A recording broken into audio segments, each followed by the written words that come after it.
We got Chris Dunn coming in. We need both of you guys in the gym at 5 a.m. The first Armenian player ever drafted and the first Armenian nominated for an ESPN ESPY award. I want to serve as a source of light for some of the kids that look and say, nah, I can't be a college basketball player, or I can't be a professional basketball player. Yes, you can, and I'm the proof of it. It means doing something that just has never been done before. Doing something that leads the way, doing something that is revolutionary. So the word pioneer, I think, is a very strong one. If they're the first, they're never the last. There's always people continuing the story. They started calling me the Armenian sniper. I'm still working hard and doing everything that I can. Just a young, overlooked, under the radar kid who luckily had the right work ethic and the discipline and sacrifice to keep taking steps forward. It was an awesome ride, Rick, and I feel like the story is a special one, and I'm building on it still. And as a young kid growing up, I don't think anybody saw it coming. Hey, we're on the X-Rated Sports Network. It's your boy, Rick Hamlin, with a very, very special guest, Gary Chivichyan, pro baller, pioneer. He's a part of our staff. He goes by the nickname of the Armenian Sniper. By the way, one of the dopest nicknames in basketball. Gary, it is so good to see you, meet you, and be on the air with you, man. Rick, it's a pleasure to be here. It's a pleasure to be on the show. I'm obviously watching you guys all the time. Now I'm here, so it's a pleasure. So congratulations, Gary, on behalf of me and all of us here at XSN. You're a pioneer in many ways, as I said. Gary is going to be honored by the Los Angeles Clippers for his achievements as an Armenian basketball player, and simply put, the best Armenian athlete of all time. Gary's going to be honored pregame at center court inside Intuit Dome prior to the Clippers game against the Mavericks on Tuesday, April 7th. The game coincides with Armenian Heritage Night. And Chivichyan made history. First Armenian player ever drafted in the NBA G League draft, and the first Armenian nominated for an ESPN ESPY award, which, Gary, I hadn't heard yet until I did some research on this. That is really, really cool.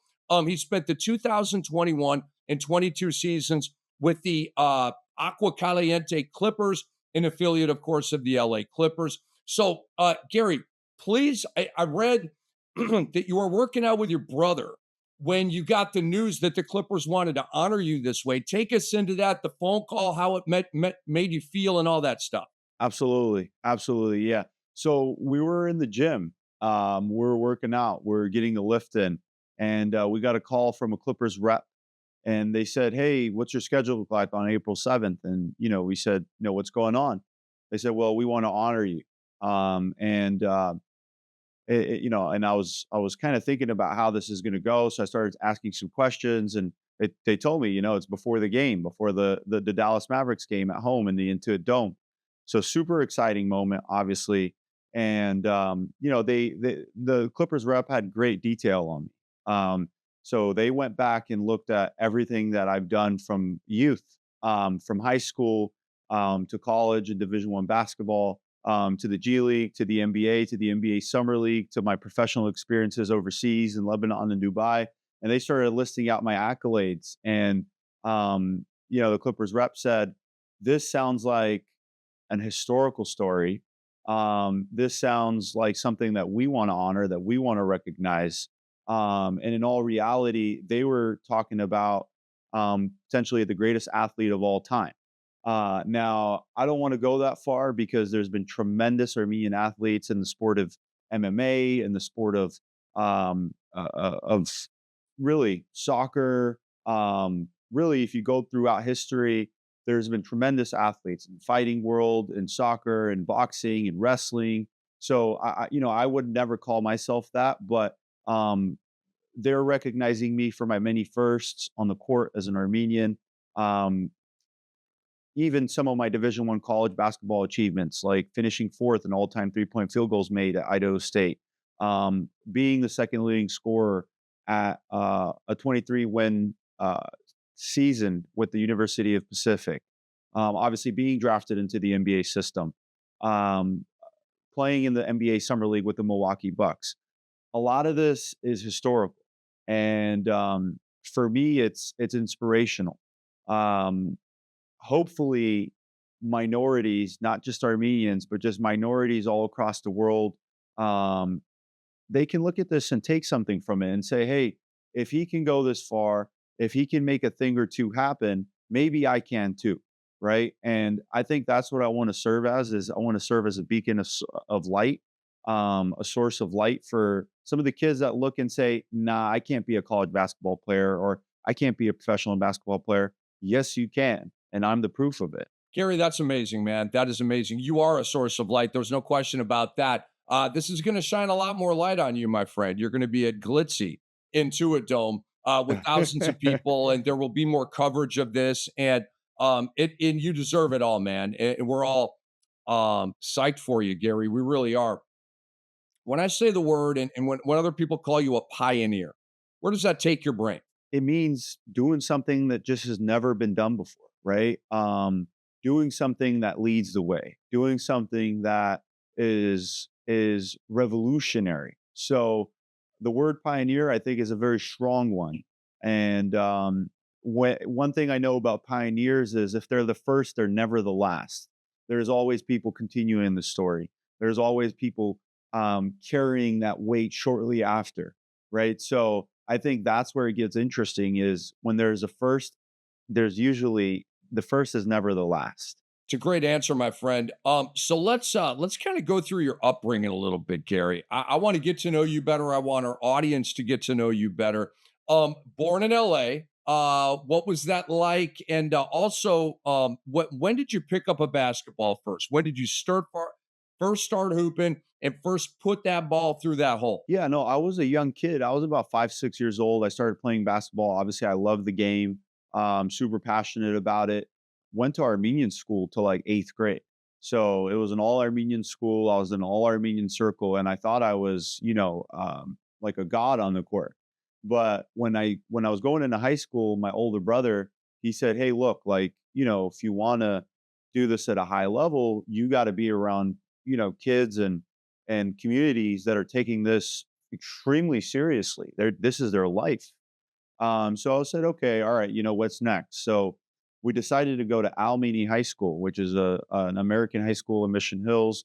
At the time, we were a ranked high school. We had multitude of Division 1 athletes on our roster. Guys who went on to be professionals, went on to be college basketball players. So I came into a circle that was very strong as a freshman, and believe it or not, I was not even close to the best player in this program, right? So I was a JV player freshman year. I was a JV player sophomore year. Finally, had a great year as a JV player my sophomore year. Got to the varsity program junior year, didn't play, and had a tremendous year my senior year, and that kind of kickstarted everything off. But yeah, just being a young Armenian kid, growing up, every gym I walked into, I felt like I had to prove myself, which I did. And really, I had to work 3 times harder than the next person. That was the reality of the situation. It was never about what I can do or what I can't do or who I am. It was simply just outworking every single kid, outworking every single person, and coming and proving myself every step of the way. I didn't really have any college basketball offers coming out of high school. I had to go to prep school. I went to Cathedral Prep School with Coach Middlebrooks in downtown. Finally got some offers, and that kickstarted my Division 1 basketball journey. Division 1 basketball journey obviously kickstarted my professional career. So, just a young, overlooked, under the radar kid who luckily had the right resources, who luckily had the right work ethic and the discipline and sacrifice to keep taking steps forward. But it was an awesome ride, Rick. And now I feel like the story is a special one, and I'm building on it still, and I'm still working hard and doing everything that I can. But as a young kid growing up, I don't think anybody saw it coming. Do you know any filmmakers out in LA, Gary? I should. At least my dad should because he's played in over 80 movies. So maybe this is something to talk about. Just saying, I think For we got a sure. movie here, Good Gary, and idea. I'm gonna take "we" out of it. I think you got a movie here, okay? I really do. This is a phenomenal story. There have Appreciate been it. stories not nearly this interesting, Gary, that they've made movies about. Just saying. I would like to know, Gary, your role models coming up. Did you like study the point guards? And then because Dennis Scott like came up, loved Magic Johnson, came up a point guard, and then like his career and it just kind of evolved into a 3-point shooter, right? But he came up a point. So I'm wondering if like you came up a point and then like shooting guard became the lane, or if you were a small forward, you can kind of correct me on the position there. But and yet you can talk about that, but specifically the role models, the guys you watch tape of, the guys you maybe have their poster on the wall, that kind of thing. Yeah, no, definitely. Everybody has a role model, right? Every young kid now, 10 years old, 9 years old, 8 years old, they're watching, they're taking something from their role models, right? Whether it be a mentality or, a move. So I would definitely say I watched, if we're talking NBA athletes, if we're talking professional athletes, I would say the most basketball player that I watched was definitely Kobe Bryant. Kobe was just obviously an LA guy playing for the Lakers. Been there for 20 years. So as I was kind of growing older, 10, 11, 12 years old, man, we could have not watched Kobe. He had the league by storm. He had the league by its neck, and obviously, rest in peace to the great Kobe Bryant. And he was just something that I've never seen before, even in this day and age with all the great players. Um, he's just something.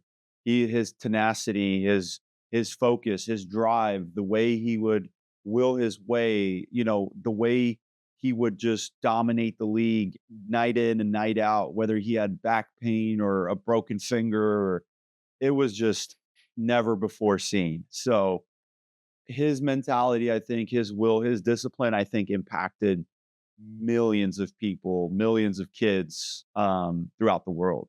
Well, he impacted me. I wore Kobe's back in my pickup days, Gary, and specific. They were comfortable. There They you gave go. my grounded, you know what, a little bounce, a little spring. Loved it when you said mentality because, uh, like I mean, literally, like when I'm working hard and I'm exhausted and I'm like I need a break, or I feel like I just think yo, Kobe, we done yet? Nah, you ain't done. You got more in you. So, like, I got I literally the Mamba mentality. I carry it with me right now. And as you said, we love you down here, Kobe.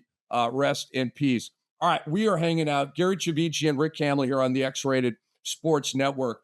Um, who gave you the nickname the Armenian Sniper, and when did you get that nickname? So the nickname was given at the University of Pacific my grad year by Damon Stoudemire. Nice. So yeah, that was a good person to be, to take that nickname from. But in all reality, I started walking in the gym, and he started saying, the Armenian Sniper, the Armenian Sniper.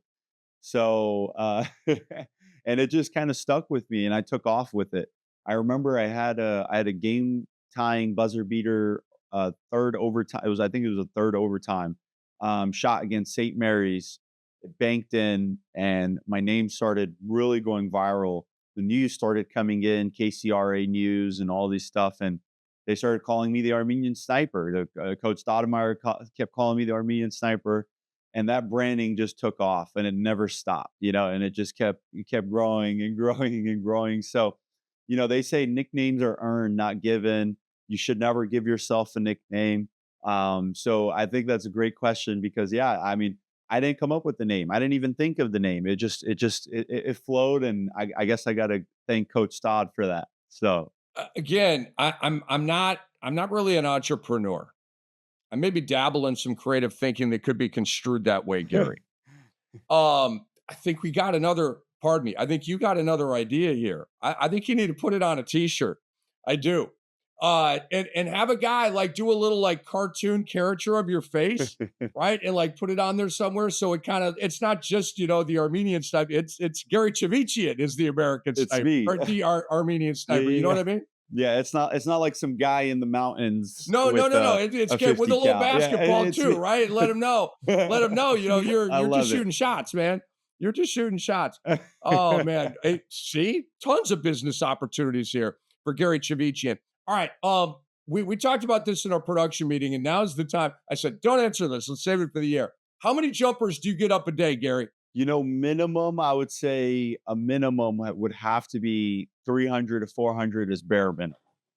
And are you doing that right now, or was that when you were playing? So when I'm playing, when I'm actively preparing for a training camp, or if I'm actively preparing for a season, it must be 3, 400. And, people always say, how did you become a great shooter? Well, I'll tell you something. If I stop shooting, if I take a vacation and I go for 2 weeks to the Bahamas, and I'm over there with family or doing whatever, and I come back to the gym, I'm still a good shooter because of the thousands of reps I put up and the millions of reps throughout my life, but nowhere near a professional level shooter at the professional level. There is no secret, I think, to becoming a good shooter or a great shooter in basketball. It's literally the question you asked is, and this isn't just go for me, it probably goes for any college basketball player who had a great college career or a professional career. They're getting up thousands, tens and thousands of shots every single month. Muscle memory, routine work, off the dribble, off the catch, off the move, game speed, slow speed for routine and muscle memory. So you're doing a constant repetition of the same shots over and over and over and over and over again. So, if there's young aspiring kid watching this, which there will be, um, there is no secret potion. Anybody could become a good shooter. The only difference is are you doing your routine work day in and day out? Now, of course, there's some strategy to it, right? You don't want to just go there and shooting gun and shoot mindless shots. You don't want to just go in and get a million shots mindlessly. There's a certain level of focus and attention to detail and strategy and finding your game shots that you got to go through. But a minimum, I mean, if you're not shooting 300 shots a day, you're not going to be a great shooter. Simple as that. You will not. I watched JJ Redick's podcast, or I believe it was an interview. He was talking about, it was very recent. It was like a couple of days ago. They were asking about his routine, and he was saying he got a minimum of 342 shots up a day. That was obviously the minimum, right? That's his routine shots. Now, I'm sure there were days he shot 500. I'm sure there were days he shot 1,000. But in all reality, as you want to be a professional basketball player, you want to be a collegiate basketball player, the game is so competitive. S y you know, let's backtrack. If we're not talking about NBA, we're not talking about NBA G League, we're not talking about Euro League, we're not talking about CBA or any of these top leagues. Let's talk about Division 1 basketball, and let's look at what's happening at the collegiate level. You got guys coming in, full-blown pros, 26, 27 years old. So as a young aspiring athlete, if you want to be an elite level shooter at the next level, you better be getting in your routine work at the bare minimum if you want to be, a collegiate basketball level elite shooter at any level beyond high school. So great question. Well, that's incredible, man. So are you currently training for like what's next for your career here? Are you is there a trial coming up, a vet camp coming up? Are you working towards something next year? Like how does that look for you right now? Yeah, so to be honest, so we had coming out of the NBA Summer League in 2025, that was one of the large next attainable NBA goals that I had set for myself after the draft, after the G League, after some of the pre-draft workouts and all that. So we were going after it, and really my mission when I went overseas, when I was playing in Lebanon and had some tournaments in Dubai, the mission was to put together a great season to have an opportunity to get into an NBA summer league training camp. So, with prayer and Rick, you've been around the game your whole life, and damn well how hard this thing is at any level, right? Any level, really. And you've seen it. You've seen kids at all level. You've broadcasted at almost every single level of the game and been on TV and been watching the game and studying the game.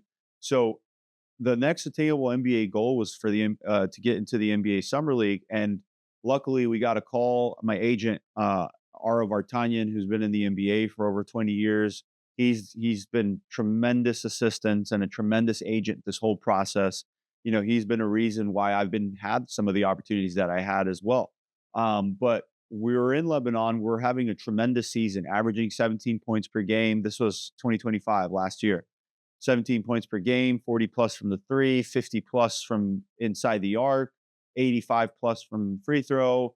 I mean, tremendous year, game winning shots. So the hype is real. I'm finally having the season I need for a GM to look at me and say, hey, let's bring this guy in a training camp, right? So finally got the call from the Milwaukee Bucks. So they said, hey, you're coming into a training camp. I forgot when it was. I believe it was in early June. It was about 2, 3 weeks in Milwaukee before the roster gets finalized to the summer league. So we go in. We got about 25 to 30 guys there. Mind you, former NBA players, top level G League players, um, ACC Player of the Year. I mean, the competition is top level, right? So, um, 15 spots, Rick. You know how it is. What is it, 14 or 15? What is the number? I believe it was 14 or 15, one of the two. Yeah, exactly. So 25 to 30 guys, and every day you come in, there's, somebody's missing, somebody's missing, somebody's Mm. missing, right? Till the very end, right? So it's dead end competition. So I was lucky enough to have made the roster. Obviously, I prepared with my heart and my soul. And it was another historical step for Armenia, for Armenians and minorities. So that happened. Great experience in Las Vegas, ton of media. And then I came home and I recently have been serving an injury on my right wrist. So it was maybe about 3, 4 months. I went through a procedure, got it healed, and now my agents and my international agent, my agent Ara Vartanyan, they've been calling me. We got some serious offers on the table, right? Serious offers from Dubai, from Qatar, from the CBA in China. Serious offers all across the world, right? So now it's about gearing up. It's about choosing, right? What do I want to do? What do I want to do next? What's best for me? What's best for my family? Having these conversations with my family, with my agents, right? To choose where we're going next, what we're doing next. And ultimately, it's going to come down to a personal decision, though, right? Because the agents are going to have their suggestion. The family is going to say a thing or two. The fans may say a thing or two. But what does Gary Chivichyan want to do? What's best for Gary Chivichyan's life and his family? So we'll see. We got about maybe a little bit of time to make that decision. These contract offers are going to probably be available for the next several months going into the middle of 2026. So this is where Gary Chivichyan is going to have to make a decision. Does he want to stay back and impact youth? Continue at his academies. I mean, we started off an academy here in Los Angeles about 2 months ago. We had 200 plus kids show up on day one. So and that's been great, right? I got high level coaches, NBA level coaches with me, Division 1 basketball, former Division 1 basketball players with me, coaching the kids, teaching the kids, educational classes, parent education classes, passing down all the resources. So this is very passionate for me. This is very impactful for me. It really continues the story in a whole different fashion, right? So does Gary want to go sign, a 6, 7 figure contract overseas and be in the Middle East for 8, 9 months? Or does he want to stay here, be with family, impact youth, be an entrepreneur, be a businessman, leverage everything that I've created over the last 15 years, all the blood, sweat, and tears? That decision is to be made. Can't wait to find out which way you go. I know for you, there will be a lot of consultation with God and a lot of prayer. And Gary, you'll make the right call, man. But I speak for everybody here. We're your biggest fans. We want you to go make a bunch of money and sink threes and buzzer beaters and hold up cups and trophies and awards and all that kind of stuff, man. We're just out here rooting for you, Gary. Your story is absolutely amazing. And it is amazing to be on your team as well. So Gary Chivichyan and Rick Hamley here on the X-Rated Sports Network. I've been told, Gary, that your family has a connection to the late, great Bruce Lee. Please tell us more.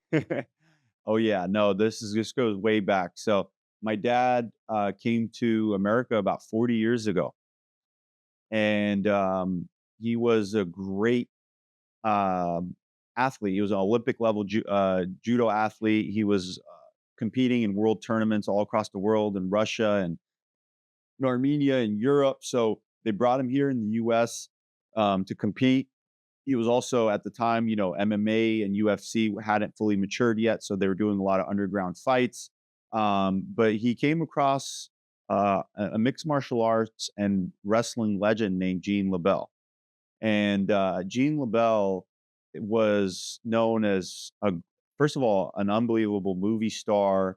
He was extremely vetted, a great person. Rest in peace to Gene LeBell. He took my father under his wing, and Gene LeBell was extremely tight with, obviously, tons of movie stars, tons of MMA athletes, and professionals across the world. One of them, which happened to be Bruce Lee.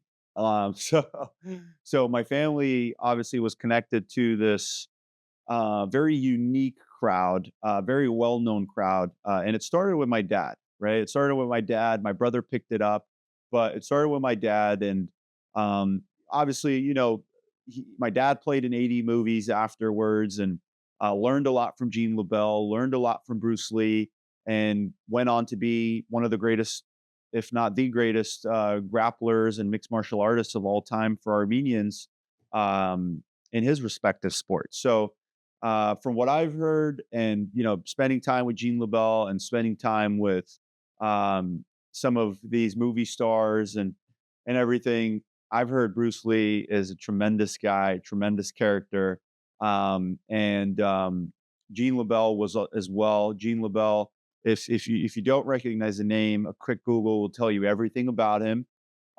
Some, especially in the fighting world, will recognize the name, but tremendous crowd, tremendous people, and obviously, I'm sure my dad, when he was a young kid, around 17, 18, 19, 20, took a lot from that crowd and probably benefited from it as well too, as he kind of went on his rise in the fighting realm and the movie space. So just an awesome backstory, and yeah, man, these people are, Bruce Lee is globally recognized by, I think, every single human being on the planet. So Yeah, he's about as big as it gets. So, what would be let's go back to this movie idea to tell your life story. What would be your 30 or 45 or a minute elevator speech if you just bumped into an exec from Netflix and they're like, "I'm interested. Go." What would you say? I would say, hey,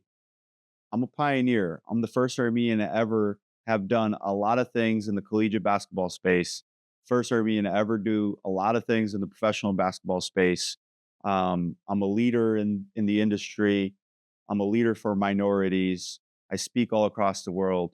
I'm invited to schools all across the globe.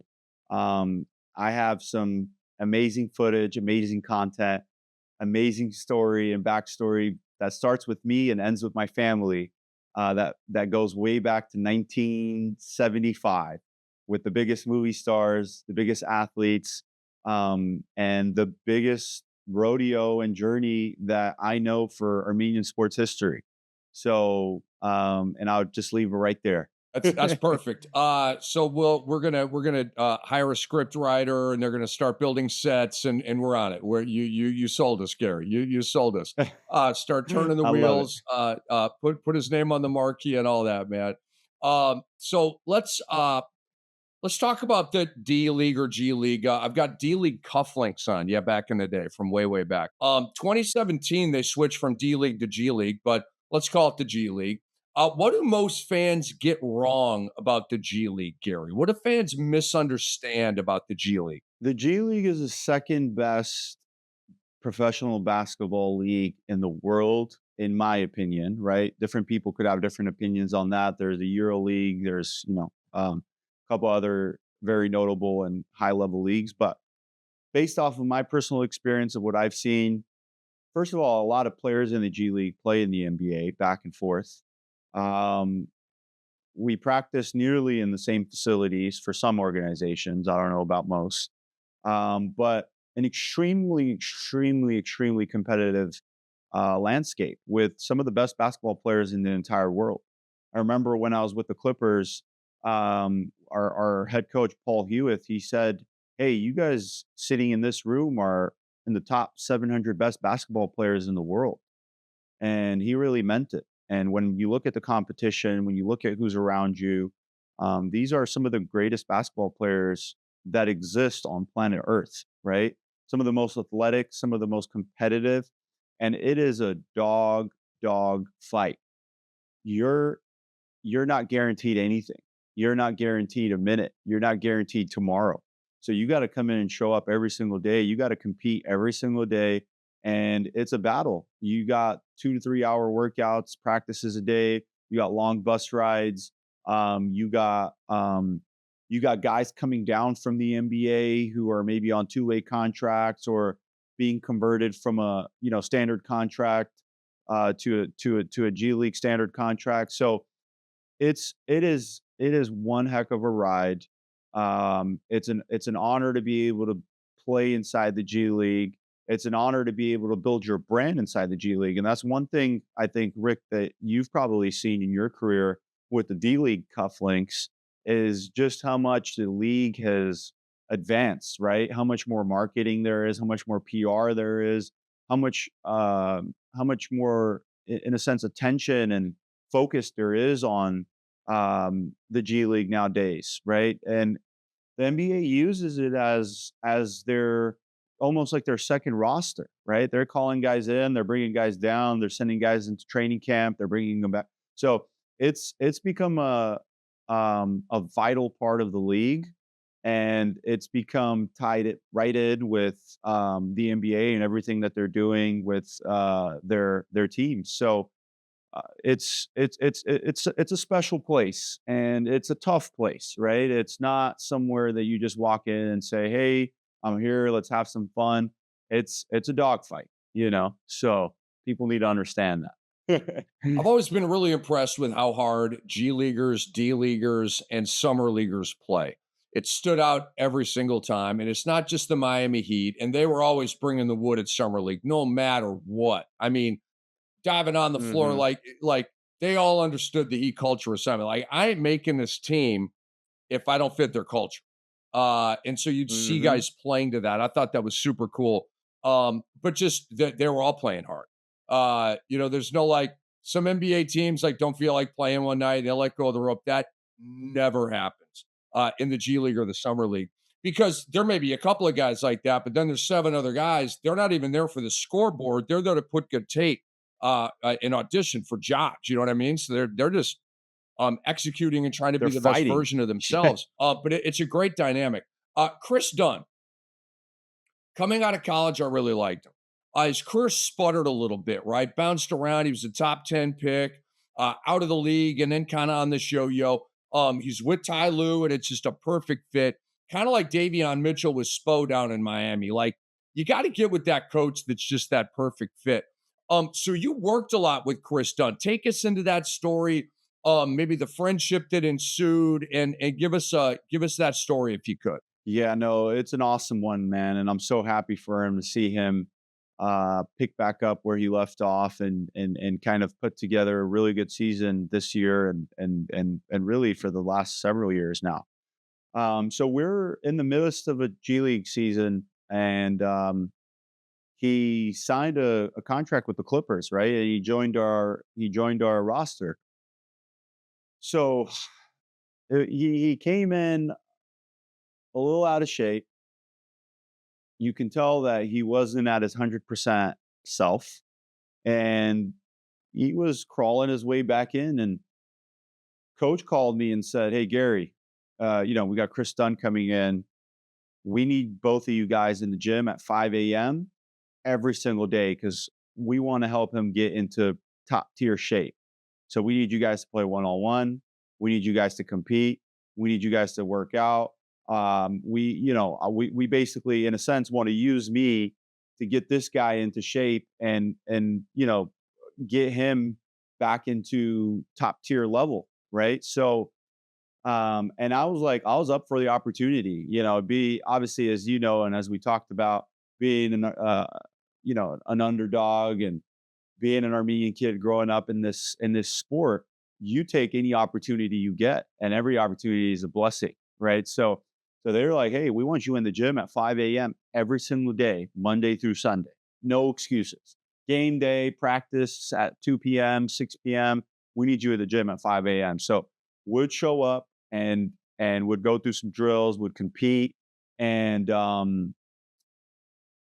it was fun, man. He started developing, and I was proud of myself for putting up a pretty damn good fight. There was a lot of one-on-one games that were very close. There was a lot of one-on-one games that were extremely competitive, and obviously, I know that I'm at least top, I don't know, 1,000 or 2,000 best basketball players in the world. So that proved it to me. Competing against somebody who's been with against the best of them, and really he was such a nice guy, such a humble guy, and a very deserving guy. And I think that's why he's been able to find his way back into the league, back into where he's at, because he deserves it and he fought. So um, just wishing him the absolute best. And I'll never forget the days of us competing. Never forget the days of how we kind of helped each other in a way. He helped me a lot just because of how he was able to mentor me and talk to me about overseas basketball and routines and all these different things. And I was able to help him fight his way back in and scratch and crawl and gave him some pushback, in those 5 a.m. sessions. So super awesome NBA story, super awesome story for me. And I think we stay in touch. Sure, I'll be able to see him on April 7th. He's already messaged me, and yeah, hopefully we can get him on the show one day as well too. He's a great dude. So That would be absolutely amazing. So I was thinking about the 5 a.m. thing, and I'm like, well, he gets a break on like Saturday and Sunday. No, no breaks. When you said 7 days a week, wow, wow, that's an incredible sacrifice. How long was that? How many months were you doing that and living like that?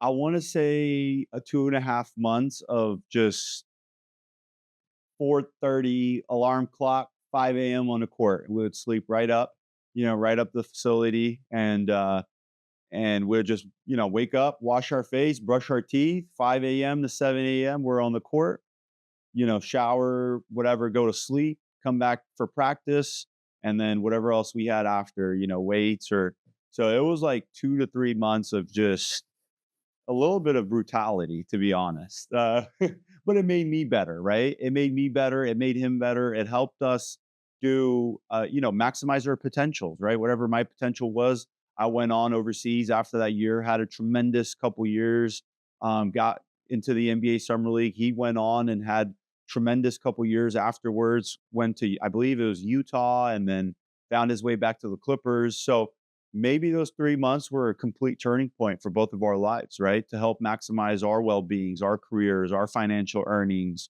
our potentials. So it was awesome. That is amazing. And I was thinking, there's no way I would ever do that. Like when you first said that, I'm like, I know he's a pro ball player, and like, there's no And way. Gary, I like the nightlife a little too much for all that. Okay. All right. But I was also Rick's like, I'm thinking, out. but I was also thinking, wait, I made a very similar, well, in the media sense, I made a somewhat similar sacrifice.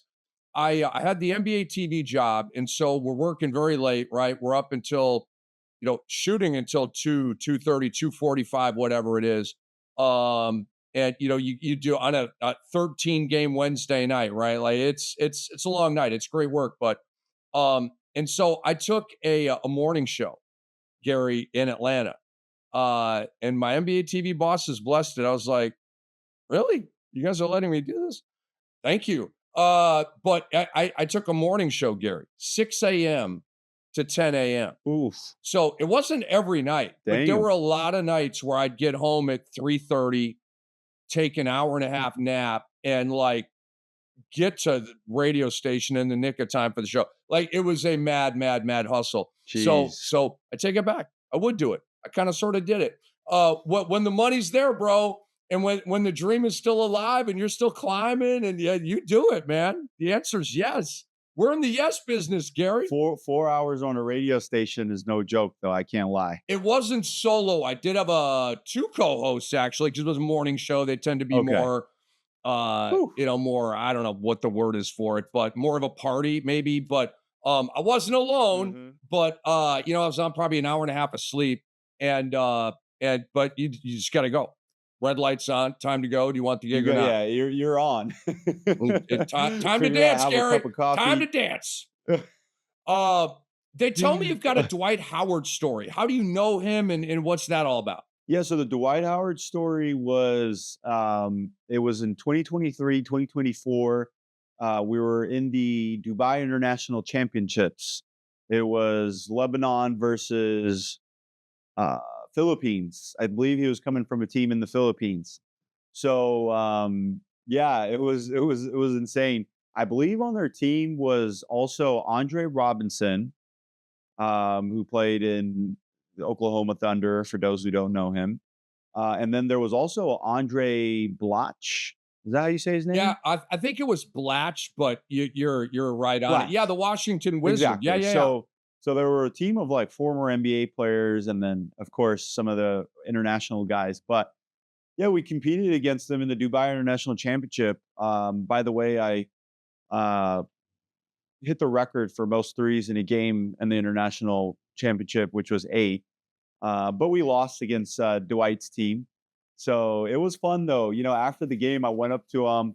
I'm a pretty social guy, so I just started talking with them, and they were staying in our same hotel. So I was like, "Hey, look, like I'm coming to see you. Let me know where you're at." You know what I mean? So super awesome experience. Really nice guy. Um, had some food, had some dinner, talked about some business side stuff that he was doing and he was thinking about. On the marketing side, he wanted to pick my mind, um, and he was it was an awesome story. Obviously, he's a legend in the game. Regardless of um, any sort of negativity or any sort of negative coverage that he had around him a little bit after his time in the league. He is a good dude. He has a good heart. He comes from a good place. And in all reality, he's one of the best centers that have ever played the game, best five man. So you can't take that away from him, regardless. So No, just a terrific player. I interviewed him once in Atlanta. Seemed like a really nice guy. He really, was he came in our studio too. It wasn't a phoner. He was in our studio. And I mean this guy just muscle on muscle on muscle. It was very impressive to it's see him in insane. person, man. But a cool dude. I like Dwight, and I've gone to bat for him over the years. Because a lot of people like to bang on him for whatever reason. He's turned a lot of people off, but I'm here for it. That's a really cool story, man. Um, so you got a LeBron James story as well. You played in Lakers camp back in 2001 before that season. So talk about Phil Handy. Talk about maybe some of the players that we would know that you were around and playing with and against at that point. Super awesome time, man. So my agency, Ara Vartanian, and his counterpart, Don Sellers, who was a big time scout in the NBA, been in the league around 30 to 40 years. He walked me into the Lakers facility, and I was there 2 weeks during a training camp with the Lakers prior to the draft, before all that stuff happened, for me. So I walk into the Lakers facility. Phil Handy greets me at the door, walks me in. I'm forever grateful for that opportunity, and throws me in. It's me, it's LeBron, it's Russell Westbrook, it's Kendrick Nunn, it's Austin Reeves. Austin Reeves was, still just scratching the surface. He was like a G League guy, and um, he was just kind of just getting into the league, kind of, and was new and coming out of college. So he wasn't the Austin Reeves of today. He was a newcomer at the time. So yeah, playing with him, and then I believe THT, he was there, Dylan Horton Tucker. Trying to remember who else was in that training camp.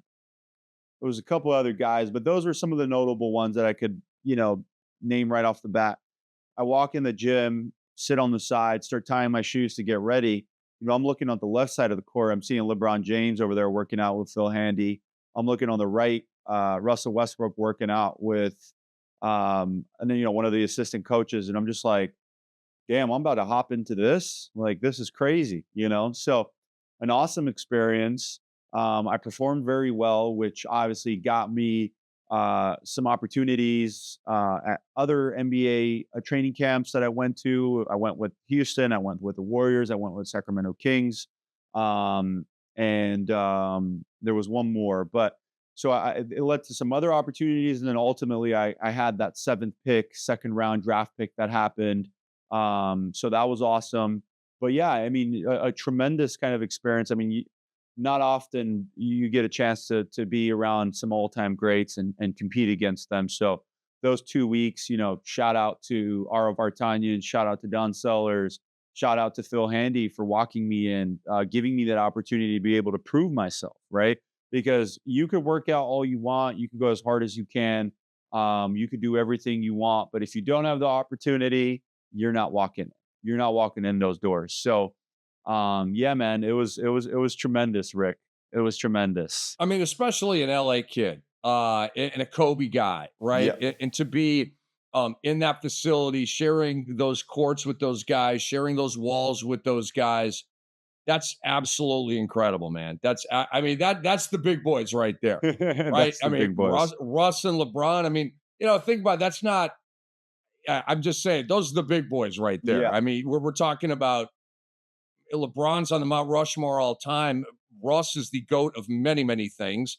Most athletic point guard, motor, Triple double triple king. doubles. I mean, I could go on. Uh, Huge Westbrook fan, by the way. Uh, I want you, Gary, to take us all into G League culture, which I'm familiar with, but like from the outside. But I've covered the G League and the D League for a long, long time. And I know you talked about kind of the revolving door of it. You've got dudes from the NBA coming down. You got guys from the G League going up. And I mean, to coach in the G League, wow, right? I mean, every night you probably got a different machination. You just make it work with what you got. Boy, that is a good test of whether you can sink or swim as a coach. Now that I think of it, if you can kick ass and win Whew, chips that's like multiple in the G League, you're kind of a oh boy. yeah, I mean, you're kind of a You're badass. a It might be powerhouse time to get coach. you to the league at Yeah. that point. What but Gary, For what is it sure. like in that locker room? When a new guy's and I'm talking about you, Gary Chivichyan. Okay, you're an upstart. You've called yourself an underdog. You're trying to get to the league. You got a guy leaving, and maybe that means more PT for you. Or maybe a month later, you got a guy coming in, and it means less PT for you. So how do you figure all that out, and how do you deal with that? Yeah, I mean, Amir Coffee kept going up and down at the time. Uh, so he every time he came in, it was he had a certified 42 minutes, right? At the time, our other two-way guy was Jay Scrub, who was a two-way guy, very very good player. I believe he's overseas now, but unbelievable athlete, unbelievable talent. And yeah, he was, those guys were coming in, and then randomly mid-season, you'll get this overseas guy coming in who's played in the league for 6 years. Like, you know what I mean? It's just like the roster is just fluctuating like no tomorrow.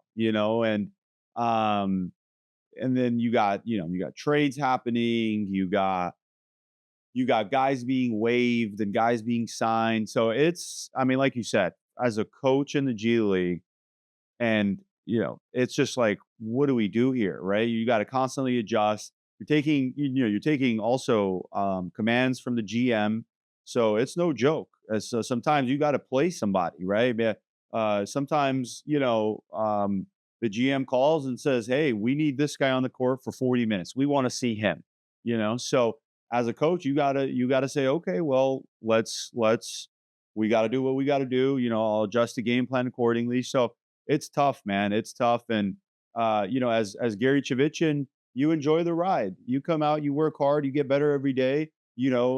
I got, when my name was called, I came in and I delivered ultimately. I did what I could, and I had some good games, and, uh, you're thankful for it. As Gary Chivichyan, you're thankful for every minute, every opportunity, every second, every competition, every practice. It's just also surreal almost. So, um, and hopefully, uh, some of these coaches in the G League and stuff, they continue to work their way up and continue to construct the game and learn the game and rise, because like you said, it's no easy task, man. Winning games in the G is tough. Indeed. So is life, Gary. Life is tough. It is. Life is It tough. is. And where I'm going with that very obvious line of thinking is I want to know the best lesson you got in basketball and who gave it to you. The best lesson in basketball is nothing in life is ever going to be as hard as trying to be a collegiate basketball player or trying to be a professional basketball player. Number one. Number two, basketball allows you to understand that you can accomplish things, great things, but you need discipline. You need sacrifice. You need to work extremely hard in anything you do, right? Basketball is extremely hard. But like you said, anything else in life is hard. No matter what job you go to, no matter what business you try to create, no matter what you do, life is hard. Jobs are hard. Work is hard. And if it's not hard, then you're not, then something ain't right. You know what I mean? Because that's not the reality of life. And I learned that my basketball career has taught me, hey, here is the recipe to success in life. There's no secret. Show up every day, be a good human being, be disciplined, be structured, keep going when things don't go your way, keep at it, keep fighting, have a good family, have a good support system to help you and kind of stick together. And that goes for really anything. So I would say basketball has been a gateway for me to understand, for me to stay out of trouble, for me to do the right things, to be healthy, to be disciplined. So there's a lot to be learned from chasing uh, a basketball career of any kind, high school, college, professional, whatever. Gary Chivichyan, let's enter the barbershop. And by the way, I love that you've referred to yourself in the third person 4 or 5 times in this interview. And I would strongly encourage you to continue doing that because it's going to play really, really well when they fire up the movie. Okay, so continue it because it's like it's very next level. I like it. I like it. So keep doing it, man. All right. I Let appreciate you, Rick. Yeah, I appreciate you too, Gary. So let's go to the barber shop, man. I want to know, our audience wants to know Gary's top 5 shooters of all time, no particular order. And I'm going to get to your favorite shots. Okay, so 2 different setups here. These are your top. I guess they could be your favorite. I guess if top. We're not saying best. We're not saying favorite. We're saying top. So I guess could be either. So I check up on that. But your top 5 shooters of all time, the Armenian sniper. Who you got? I would say Steph Curry. I would say Ray Allen. I would say Clay Thompson. I would say tough. Maybe Reggie Miller, just to throw in an old head. Got to throw him in there.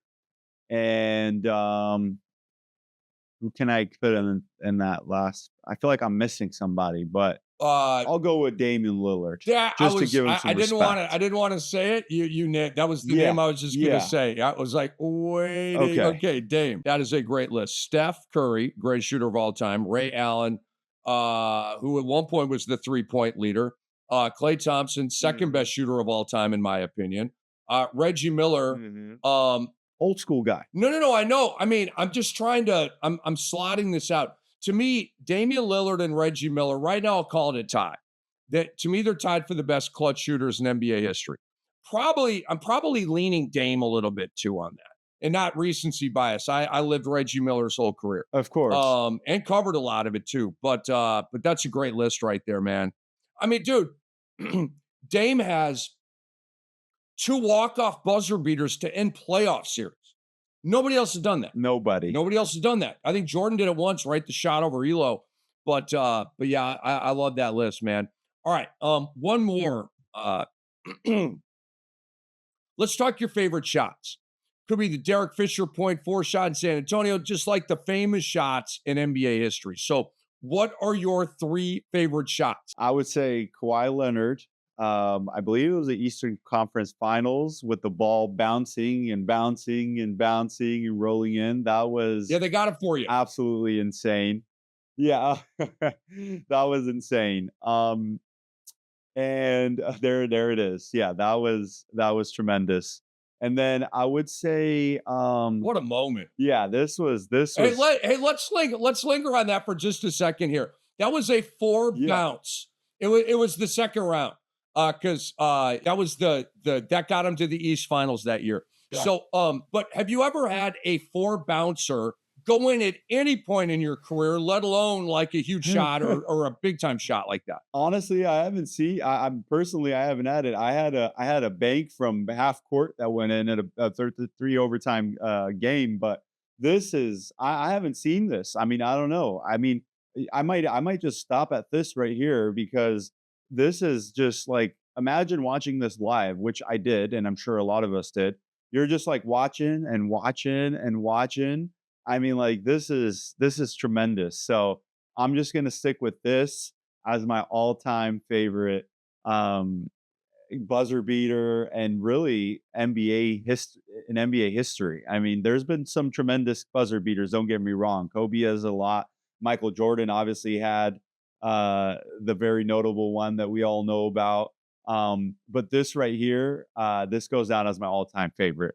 I'm having fun reliving this. I mean, the defense by Embiid was incredible, forced a Yeah, really it tough was. shot. And then I don't think I've ever seen Kawhi more charged than that, where he's like, I don't think I've ever seen that. I don't think I saw that after he won his 2 championships, like right there. No, I've never. This Oh, is more emotion than he showed in his whole that career. is Come on. so cool. That I'm just so happy with that. I mean, we get geeked about basketball around here, man. Okay, so what's number 2 for? I love number 1. You had me at number 1. What's number 2? Gary Chivichyan's favorite shots of all time. Let's go with the MJ Last Dance shot. Let's go with that because that one was just. I mean, it was just memorable for every human being on the entire planet. You just can't. You can't not. You cannot not recognize that shot as one of the greatest of all time. So I would go with the MJ Last Dance shot. And then aside from that, I'm trying to think. There's just been so many good ones. When I was asked this question before the show, I thought of so many Kobe Bryant shots, Kobe Bryant game winners that I just absolutely loved. And one of them that's actually not a great game winner, but one that is extremely memorable to me and I think to the community is when he tore his Achilles. I was watching that game. Um, this guy literally walks off the court and comes back. Like you're like, oh, maybe he twisted an ankle or something, and here he is. Um, and he just goes and like, dude, when you talk about and you look at torn Achilles that have happened throughout the career, guys are on the ground, guys are being carried off with stretchers, guys are being like they're out of there, like hospital, you're gone, you cannot go. This guy's on the free throw line, knocks down 2 free throws. He's probably in 20 out of 10 pain. This is like this is history. Like this is this is deep, Rick. This is deep, and it just goes to show you, like, look at him right here, man, just walking off right here, like he's walking with no tendon. I mean, so that's it right there. It's this is tremendous, Rick, and I gotta say, all time favorite shot were those top 3 right there. I mean, he didn't even graze rim either. The both of those were just swish, swish. They're Swish. free throws, but the guy at a torn it just swish, swish. Like, give me a break. Kobe, we love you, man. Okay, so those are your top three. I want to bring up. I just want to have you break down the Ray Allen shot against San Antonio, 2013 NBA Finals. So, guys, pull up, pull. I mean, obviously one of the greatest shots in NBA history. I just want Gary Chivichyan's, the Armenian sniper's analysis of this shot. Okay, so this right here is change history because LeBron would have not won that championship if it wasn't for this shot. So you cannot look back at history and say this isn't at least top five, at least top five, because LeBron's involved in it. You know what I mean? Yeah, and here LeBron right there with a big three on the left wing. Wow. So this goes in right here. I almost forgot about that shot. And then this was a Ray Allen shot that tied it. So LeBron actually did hit a extremely clutch He did. shot. That was I completely forgot about that. So he was part of the reason Ray Allen had the opportunity for that shot. So Wow! Wow! Wow! Wow! that's actually awesome. The shot went in, Miami won, and you're right. That was that I mean, that was just huge for LeBron. For Ray Allen, that's his second ring, that he ended up winning, got the one in Boston where they now I don't think they hate him anymore. But back in the day, Gary, they weren't too happy with Ray for leaving They were Boston for not. No Miami. way. Yeah, I know they didn't want him to make that shot, let alone in this fashion in the Eastern Conference Yeah, Finals. have you ever made one of Oh those my backpedal joints where you're inside the line, you're I backpedaling? have. Yeah, I have. It's a tough shot. I mean, it's a tough, tough, tough, tough shot. And sorry, this wasn't the Eastern Conference Finals, was it? This was No, the this is finals. finals right here. Yeah. Yeah, this is finals, not Eastern Conference Finals. This is finals. This is game time, championship on the line.